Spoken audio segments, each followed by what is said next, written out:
Good morning बच्चों। हम पढ़ रहे थे पाठ 6 ताई।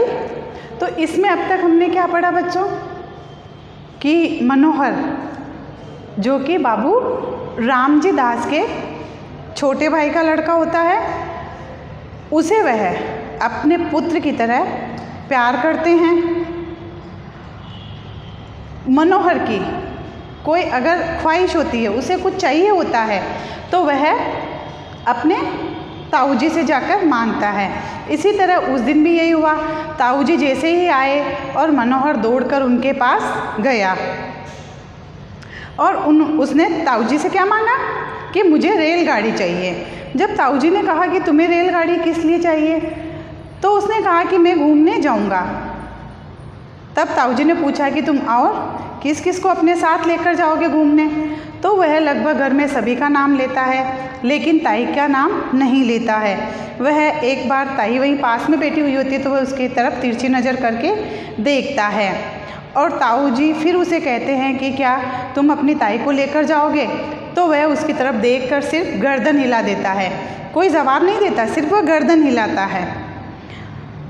तब ताई उसको कहती है कि मुझे तेरे साथ नहीं जाना, तू अपने साथ अपने ताऊ को ही ले जा।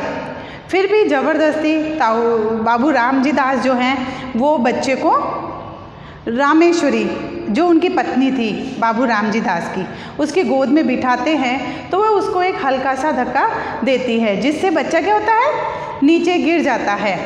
इस पर रामजी दास बच्चे को उठाकर प्यार करते हैं और उसे वहाँ से भेज देते हैं। उसके जाने के बाद, किसके, मनोहर के जाने के बाद वह रामेश्वरी को समझाते हैं कि बच्चों के साथ इस तरह का व्यवहार अच्छा नहीं होता है। क्या तुम्हें मनोहर की जो बाल सुलभ चेष्टाएं हैं, उसकी जो तुतलाहट भरी बोली है, वो देखकर भी तुम्हारा मन नहीं पसीजता है। तब रामेश्वरी उसको कहती है कि नहीं, पराया धन पराया होता है, पराये धन से हम अपना घर नहीं भर सकते हैं। और ये बच्चों नेचुरल सही है कि हम पराये धन से, दूसरों के धन से हम अपना घर नहीं भर सकते हैं। तो उसने ऐसा क्यों कहा, ये भी आपको पता, क्योंकि बाबू रामजी दास और रामेश्वरी की अपनी कोई संतान नहीं थी। तो बाबू रामजी दास जो थे वह अपने भाई के जो बच्चे थे, उनका जो बच्चा था वह उसे देखकर अपनी एक मतलब उनके मन में उन बच्चों के प्रति भी अपने बच्चों जैसा ही प्यार उमड़ता था। तो कभी उन्हें अपने बच्चे की कमी महसूस नहीं हुई।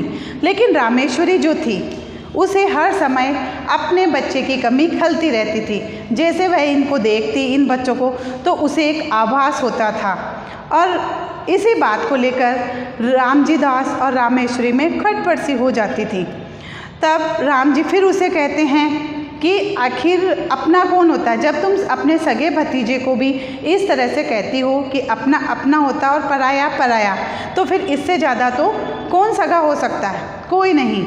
अगर तुम्हें अपना सगा भतीजा भी पराया लगता है तो इसके आगे मैं कुछ नहीं कहूँगा।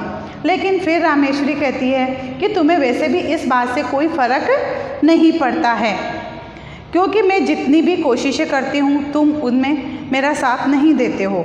वही क्या, पूजा पाठ करना, हवन करवाना, बच्चे की चाह के लिए जितना वो कर सकती थी वो सब वो कर रही थी। लेकिन बाबू रामजी दास को ये सब जो उसके कार्यक्रम थे, उसके जो ये सब करती थी, वह बाबू रामजी दास को सिर्फ ढकोसले लगते थे। वो कहते थे कि इनसे कभी भी हमें संतान नहीं हो सकती है। अगर हमारे भाग्य में ही संतान नहीं है तो हमें वो पूजा पाठ से या हवन से या दान पुण्य से प्राप्त नहीं होगी, कि जो हमारी किस्मत में लिखा हुआ नहीं है वो हमें नहीं मिलेगा। और ये सही बात है बच्चों कि जो भाग्य में होता है वो कहीं भी हो वो चल कर आता है, लेकिन जो भाग्य में नहीं होता है वो हमारे पास होते हुए भी हमारे से दूर चला जाता है, हमारे से अलग हो जाता है।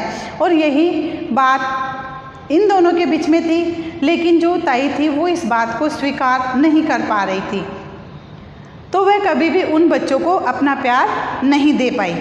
यही अब तक हमने इस पाठ में पढ़ा। और आगे हम क्या पढ़ेंगे कि यही कि जब बच्चे छत पर खेल रहे होते हैं तो ताई उनको बड़े प्यार से देखती है, उनको निहारती है और उसके मन में उन बच्चों के प्रति एक ममत्व जाग उठता है। वो बच्चे भी बाद में उसी की गोद में आकर खेलते हैं। तो उसे मतलब ये जो बच्चे उस वक्त जो हरकतें कर रहे थे वो उसे बहुत अच्छा लग रहा था, मतलब वो एक अलग ही दुनिया में खो गई थी। लेकिन जैसे ही किसी के आने की आहट होती है तो बच्चे तो उसके पास ही होते हैं, लेकिन उनकी माँ वहाँ से उठकर नीचे जाती है और फिर बाबू रामजी दास वो आ गए थे घर पर, तो वो धीरे धीरे से सीढ़ियाँ चढ़कर ऊपर आते हैं और वह बच्चों को आवाज़ लगाते कि देखो मनोहर, मैं तुम्हारे लिए रेलगाड़ी ले आया। तो बच्चे उसकी गोद से उतरकर मनोहर के उनके बाबू रामजी दास के पास चले जाते हैं। तो जैसे ही बाबू रामजी दास को रामेश्वरी ऊपर देखती है तो वो एकदम झेप सी जाती है। उसे मतलब उसको भी लगता है जैसे कि उसकी चोरी पकड़ी गई। वो क्या चोरी थी कि वह बच्चों को खिला रही थी और उसकी इन हरकतों को रामजी दास ने देख लिया तो वह जड़ से फिर अपना मुंह बना लेती है। लेकिन रामजी दास उसको देखकर उन्हें खुशी होती है और उसे कह ही देते हैं कि तुम फिर इस तरह का दिखावा क्यों करती हो कि इन बच्चों के प्रति तुम्हारे मन में प्रेम नहीं है।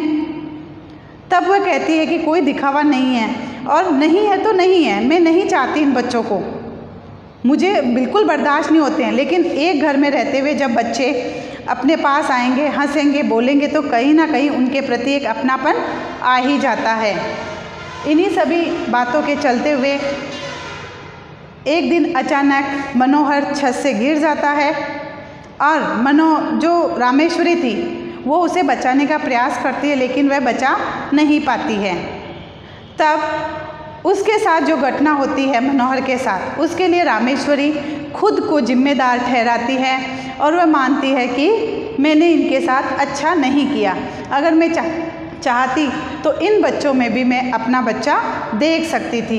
ये बच्चे मेरे अपने हैं, पराए नहीं हैं। यही हम इस कहानी में बच्चों अब पढ़ेंगे। तो आइए अब हम अपना चैप्टर शुरू करते हैं।